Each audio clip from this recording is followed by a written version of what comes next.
How you doing, YouTube? Matt Massive Beer Reviews. A little bit of civil life up in this piece in the form of their pub series, the Great Hencini. I'm going to go Hencini on that one. This be a brown ale. Yeah, this was canned 2/13/21. Today is 4/8/21. This comes courtesy of my man Jason out there in the old Missouri area, St. Louis to be exact. We'll see what's what. I'm not going to sit here and wax poetic about everything that I dig about civil life. If you watch my channel, you know that already. So we're just going to dive into the beer. That's a dark brown ale. I mean, that's dark. Like, really dark. That's like the brownest you can get an ale, dark brown, before it becomes like not brown. That's porter, basically. It looks like a porter. Just under a pinky finger, khaki colored head. Spot on khaki color, and just get this rich brown, rich mahogany kind of porter-esque kind of vibe going on. So my brain's kind of tweaking right now. Like, okay, I expected an uber traditional kind of brown ale. They don't actually explain the beer on here. I don't believe. They don't give any ABVs. I love this. It's like half mystery beer. I want to do these guys, but the uber traditional. Uber traditional. So anyway, yeah. Let's give it a whirl. Give it a nose. Nuts. All the nuts. And by that I mean all the nutty malt. It's not an actual like peanut butter thing. It's not a hazelnut thing. It's a huge, huge toasted nutty maltiness on this thing. And I think that's about it. There's a sweetness to the malt that comes off a little bit bready. There's a slightest little dollop of like an herbal bittering tea-like tainted like hop. Very, very minute. But it really is all malt driven. It rests heavily on a hefty nutty style maltiness on this sucker. Let's dive in. Cheers.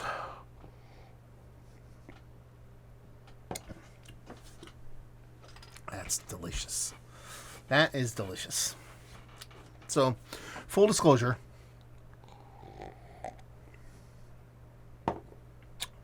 I did a mystery beer before I did this beer. And it was a big beer.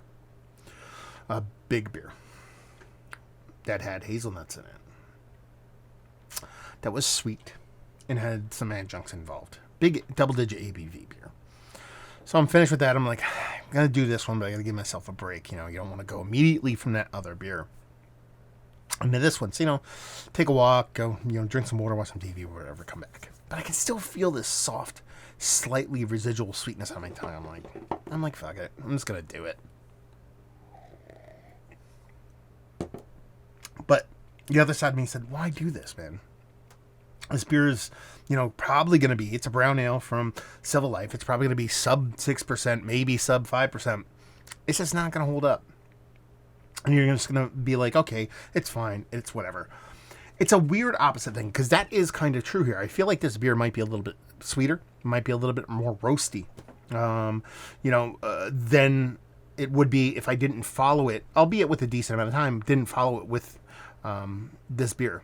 But this is the exact beer I needed to walk me back off that fucking pastry stout ledge, and I dig it. Because it is sweet, but it has this nice drying component to it. It finishes dry. It has a nice roasty component. There's a nutty maltiness to this, and like I said, I just drank a beer probably twice its ABV at minimum, and this one's showing up as a roasty, toasty, big beer from the malt end. Soft, very much like a porter-like mouthfeel. If I drank this blind, I would assume I would call this a porter as opposed to a brown ale. Maybe that nutty malt makes me kind of work back towards brown ale. And there's this creaminess to the beer. This soft, sultry creaminess. And that's another thing that makes me lean and think about a porter when it comes to this beer. It's just delicious. It's drinking beer. I think this might be sub 5%. I think this is 4 and change, actually. And that could just be the sweetness of the other beer lingering and causing that here. But, I mean, you know, typically, you know, when I drink beer, you know, I do probably what most people do, is just drink by ABV. I don't go exclusively by ABV, but I'll be like, okay, this goes here, this goes here, this goes here, and I kind of elevate, you know, take that step up. I'm going to drink a lager, and then a pale ale, and then a brown ale, and then off to like a hazy, low ABV hazy, and then maybe like a Bock, and then like, you know, there's a rhyme or reason to what I'm doing. And sometimes I want to do the opposite of that. And there's really good beers that kind of walk you back from those bigger beers. And I think this is one of them. And the cool part about that is it typically isn't a maltier beer. You know, a lot of times when I drink like at a share, you know, typically that pattern is repeated throughout shares that I go to. I'll go to a share, be 5 of us, we'll have whatever, 40, 50 beers. And then we'll do that pattern and then reset, start at the bottom again, do that pattern and kind of rinse, repeat. And typically the reset beers, you know, Berliner Weiss, something tart, something sour, a little farmhouse, low ABV to kind of cleanse the palate.